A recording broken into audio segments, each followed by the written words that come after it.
ஓம் சைராம், ஜெய் சைராம். என் அன்பின் பிரியமே, உன்னிடம் ஒன்றை நான் சொல்ல வேண்டும். வாழ்க்கையில் எப்போதுமே உன் முன்னே இருப்பதை மட்டும் கவனி. உன்னை பின்னுக்கு இழுக்கும் எந்த ஒரு விஷயத்தையும் யோசித்து கூட பார்க்காதே. அப்படி பார்த்தால் முன்னே இருக்கும் வழியை பார்க்கும் தருவாயை தவற விட்டு விடுவாய். உன்னிடம் ஒரு குறை இருக்கிறது. எல்லாவற்றிற்கும் நிறைய யோசித்து அதை பெரிதாய் நினைத்து புழுங்கி புழுங்கி உன்னை நீயே காயப்படுத்திக் கொள்கிறாய்.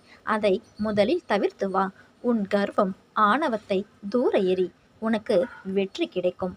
உன்னை புரிந்து கொள்ளாமல் உன்னை பற்றி பேசியவர்களின் உண்மையான முகத்தை நீ பார்த்தாயா? அவர்களிடம் இருந்து சற்று விலகி செல். அவர்கள் அப்படித்தான் என்று தெரிந்த பிறகும் அவர்களை நம்பி உன் சிரிப்பையும் நிம்மதியையும் இழந்து விடாதே. அவர்களை என்னிடம் விட்டுவிடு. நம்பிக்கை துரோகம் செய்தவர்களுக்கு நான் பாடம் புகட்டுவேன். நீ ஒரு பொழுதும் வருந்தாதே. அவர்கள் அப்படி பேசினார்கள் என்றால் அது உண்மையாகுமா? எனக்கு தெரியும் என் குழந்தை எப்படி என்று. நீ கண் கலங்காதே. அவர்களுக்கு நான் புரிய வைப்பேன். 1000 பேரிடம் நீ உதவி கேட்டாலும் இறுதியில் உனக்கு உதவ போவது என்னவோ இந்த சாயிதான். அதனால் என்னை சரணடைந்த நீ வேறு எவரிடமும் உதவி என்று செல்லாதே. நான் இங்கு தண்டத்திற்காயிருக்கிறேன். என்னை தேடி வா. நான் இருக்கிறேன் உனக்கு. நிரந்தரமில்லாத இந்த உலகத்தில் எதன் மீதும் ஆசை வைக்காதே. எதுவும் நிரந்தரமில்லை. இருக்கும் வரை மகிழ்ச்சியாக இரு. பணிந்து போக தெரிந்து கொள். தவறில்லை. உறவுகளை ஒரு பொழுதும் வெறுக்காதே. ஒரு நாள் நிச்சயம் விடியும். உன்னை புரிந்து கொண்டு உன்னை தேடி பிரிந்த உறவுகள் ஓடிவரும். யாராக இருந்தாலும் உடன் பிறந்தவர்களோ இல்லை நெருங்கிய நண்பர்களோ நம்பிக்கையான உறவுகளோ கேளிக்கையாக நினைத்து பேசாதே. ஏளனமாகவும் பேசாதே. நீ காண்பது அனைத்தும் மாயையாகும். இந்த பரந்த உலகத்தில் அறிமுகமாகும் அனைத்தும் மாயையே. எதுவும் நிரந்தரமில்லை. விட்டு சென்றவர்களை நீ தேடி போக தயாராக இரு. ஒதுக்கி வைத்து பார்த்து ரசிக்க நினைக்காதே. உன் தலைமுறை செழிப்பாக இருக்க எதை வேண்டுமானாலும் செய்யலாம். அதில் ஒரு தவறும் இல்லை. உனக்கும் எனக்கும் பூர்வ ஜென்ம புண்ணியம் இல்லை என்றால் நாம் வாழும் வாழ்க்கைக்கு அர்த்தமில்லாமல் போய்விடும். உனக்கு குருவாக இருப்பது கூட அர்த்தமில்லாமல் போய்விடும். நீ செய்த தவறுகள், பாவங்கள் அனைத்தும் பூர்வ ஜென்ம புண்ணியத்தின் காரணமாக மன்னித்து உன்னை அதிலிருந்து விடுவித்து உன்னை எனது பக்தனாக செய்திருக்கிறேன். நான் வியக்கும் வகையில் என் சொல் கேட்டு நட்புடன், அன்புடன், கோபங்கள் தவிர்த்து நடந்து கொள். நான் உன்னை உயர்த்தி காட்டுகிறேன்.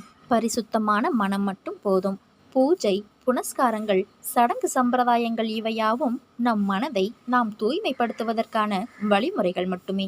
இருப்பினும் உள்மனது பரிசுத்தமானதாக இல்லை என்றால் எவ்வளவுதான் வழிபாடுகள் செய்த போதிலும் சாய் பக்தர் என்ற தகுதியை ஒரு பொழுதும் அடைய முடியாது.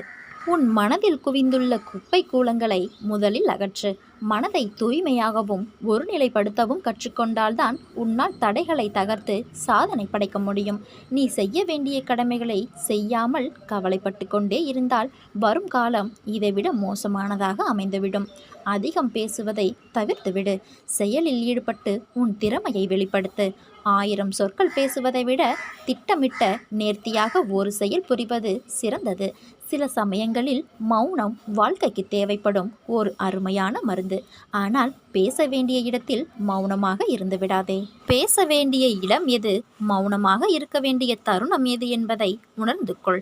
உன்னுடைய கோபம், விரக்தி இவற்றின் வெளிப்பாடாக இவ்வுலகில் உள்ள எந்த உயிருக்கும் தீமை இழைத்து விடாதே. எந்த ஒரு உயிருக்கும் நீ செய்யும் நன்மை உனக்கான நன்மையாக திரும்பும். அதே போல நீ செய்யும் தீமை உன் வாழ்வில் உனக்கான தீமையாகவே திரும்பும். கவலை கொள்ளாதே. தற்போது அனுபவிக்கும் துன்பங்கள் எல்லாம் கூடிய விரைவில் முடிவரும். உனக்கு எல்லா சூழ்நிலைகளிலும் நான் துணை நிற்பேன். என் வார்த்தைகள் மீது நம்பிக்கை வைத்து செயல்படு. யாருக்கு எது நன்மை அளிக்குமோ அதற்கு ஏற்றவாறே நான் கொடுப்பேன். கொடுக்கப்பட்டது எதுவாக இருந்தாலும் அது நான் அளித்ததுதான் என்பதை நீங்கள் அறிந்தால் என்னை அறிந்து கொண்டவரே ஆவர். இல்லாததை பற்றியோ கிடைக்காதவற்றை பற்றியோ கவலைப்படுவதால் பயனொன்றும் கிடையாது. உனக்கான நல்ல நேரம் வரும் என்று நான் நம்பிக்கையாய் கூறுகிறேன். என் வார்த்தைகளின் மீது நம்பிக்கை வை. உன் சாயப்பா நான் இருக்கும் வரை உன்னை யாரும் ஒன்றும் செய்ய முடியாது. நீ அமைதியாக இரு. உன் வாழ்க்கை என் கையில். நான் உன்னுடன் தான் இருக்கின்றேன். உன்னை விட்டு உன் அப்பா எங்கும் செல்ல மாட்டேன். என்னை திட்ட உனக்கு அனைத்து உரிமையும் உண்டு. என் குழந்தை என்னை திட்டினால் நான் ஏன் கோபம் கொள்ளப் போகிறேன்? நீ என் செல்ல குழந்தை. நீ வாழ்வில் நன்றாக உயர்ந்து தலை நிமிர்ந்து வாழ்வாய். இது உன் சாயப்பாவின் பரிபூரண ஆசையாகும். நான் உனக்கு உறுதியளித்த விஷயத்தை நீ தாராளமாக செய்யலாம். நான் உனக்கு துணை இருந்து வெற்றிகரமாக அதை மாற்றித் தருவேன். நானே அதற்கான உதவியையும் செய்வேன். நான் உனக்கு கொடுத்ததை நீ சந்தோஷமாக பெற்றுக்கொள். அயராத கண்காணிப்புடன் கூடிய எனது பார்வை என்னை நேசிப்பவர்கள் மீது எப்போதும் இருக்கும். செய்வது யாதாயினும் எங்கு இருப்பினும் எப்போதும் இதை நினைவில் வை. உனது ஒவ்வொரு செயலையும் நான் அறிவேன். என்னை சிம்மாசனத்தில் வைத்து அழகு பார்க்கும் உன்னை எப்படியெல்லாம் வைத்து அழகு பார்க்க ஆசைப்படுகிறேன் தெரியுமா? நீ எனக்கு ஏற்றும் ஒவ்வொரு விளக்கிற்கும் நான் கடமைப்பட்டுள்ளேன். தைரியமாக செல். உன்னை வழிநடத்துவது நான் தான். உனக்கு சாதகமாக இந்த சூழ்நிலையை மாற்றி தருகிறேன் என்று நான் உனக்கு உறுதி செய்கிறேன். என் விருப்பம் நீ எல்லாவற்றிலும் வாழ்ந்து சுகப்பட வேண்டும் என்பது. அதற்கு உன்னை தயார்படுத்தும் வேளையில் இப்போது ஈடுபட்டிருக்கிறேன். என்னை நோக்கி முதலில் ஓரடியை நீ எடுத்து வை. மற்றதை நான் பார்த்து கொள்கிறேன். நம் பந்தம் ஜென்ம ஜென்மமாய் தொடரும் பந்தம். நீ யார் என்று யாராவது உன்னிடம் கேட்டால் நான் சாய் பிள்ளை என்று தைரியமாக சொல். வாழ்க்கையில் இதுவரை கண்ணீரை மட்டுமே கண்ட நீ இனி உன் வாழ்வில் அற்புதங்களை காண்பாய். உன்னை ஒதுக்கும் இடத்திலும் உன்னை வெறுக்கும் இடத்திலும் உன் வார்த்தை மதிக்கப்படாத இடத்திலும் உன் செயல்கள் போலி என கூறும் இடத்திலும் நீ யார் என்று யாருக்கும் நிரூபிக்க தேவையில்லை. உன் மனசாட்சிக்கு நீ உண்மையாக இருந்தால் அமைதியுடன் கடந்து செல். இதுவே இவர்களுக்கு மிகப்பெரிய பதிலை தரும். காத்திருக்க கற்றுக்கொள்.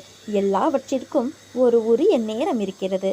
அவசரப்படுவதால் நிம்மதி தொலையுமே தவிர நமக்கு எதுவும் கிடைக்கப் போவதில்லை. ஒருவர் உனக்கு நேரம் சரியில்லை என்று சொன்னால் அதை கண்டு கொள்ளாமல் என் போக்கில் விட்டுவிடு. உனக்கான நேரத்தை படைப்பவன் நானே. அதை உனக்கு நல்லதாகவும் வெற்றி உள்ளதாகவும் மாற்றி உன் வாழ்க்கையில் என் ஆசையுடன் கூடிய அருளும் உனக்கு கிட்டும். எல்லாவற்றிற்கும் ஒரு காலம் வரும் என காத்திருந்த உன் பொறுமைக்கும் நம்பிக்கைக்கும் இனி புதையல் கிடைத்தது போன்று உனக்கான எல்லாம் வரிசையாய் வந்து குவிய போகிறது. எல்லோருக்கும் வாழ்வில் திருப்புமுனை என்பது நிச்சயம் வரும். அதுவரை தவறான பாதையை நோக்கி செல்லாமல் பொறுமையுடன் காத்திருக்க வேண்டும். உன் கண்களுக்கு திடீரென்று உன் கவனத்தை ஈர்க்கும் வகையில் என் வாசகங்களுடன் கூடிய என்னுடைய உருவப்படம் அவ்வப்போது தெரிகிறதா? அப்படியானால் நீ விரும்பிய விஷயங்கள் யாவும் ஒன்றன் பின் ஒன்றாக விரைவில் உனக்கு நான் நடத்தி வைக்கப் போகிறேன் என்று அர்த்தம். எனவே அதனை பெற்றுக்கொள்ள மகிழ்ச்சியாக காத்திரு. பெற்றுக்கொண்டவுடன் என்னை பார்க்க மகிழ்ச்சியுடன் விரைந்து வா. சாயின் மீது பாரத்தை ஏற்றியாகிவிட்டது. அவர் பார்த்து கொள்வார். ஒருவேளை பார்க்காமல் போனாலும் நான் கவலைப்பட மாட்டேன். என்னை பற்றி கவலைப்பட வேண்டியது அவர், நான் அல்ல என்ற உண்மையை நீ உணர வேண்டும். எல்லாம் அவர் பார்த்து கொள்வார். நீ அவரை மட்டும் பார். ஒரு நன்மையும் நடக்காதா என்று ஏங்குகிற உன் வாழ்வில் நம் சாயப்பா அற்புதம் செய்ய போகிறார். அந்த நாளுக்காக நீ காத்து கொண்டிரு. வாழ்க்கையில் நீ சந்திக்கும் ஒவ்வொருவரும் உனக்காக அனுப்பப்பட்டவர்களே.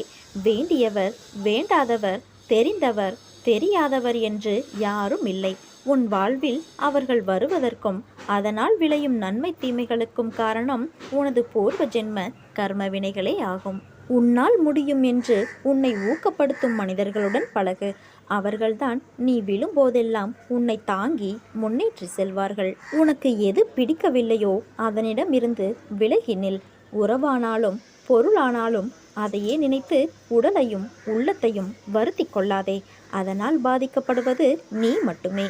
என் சமாதியில் லட்சக்கணக்கான பக்தர்களின் கோரிக்கைகளை நிறைவேற்றியுள்ளேன்.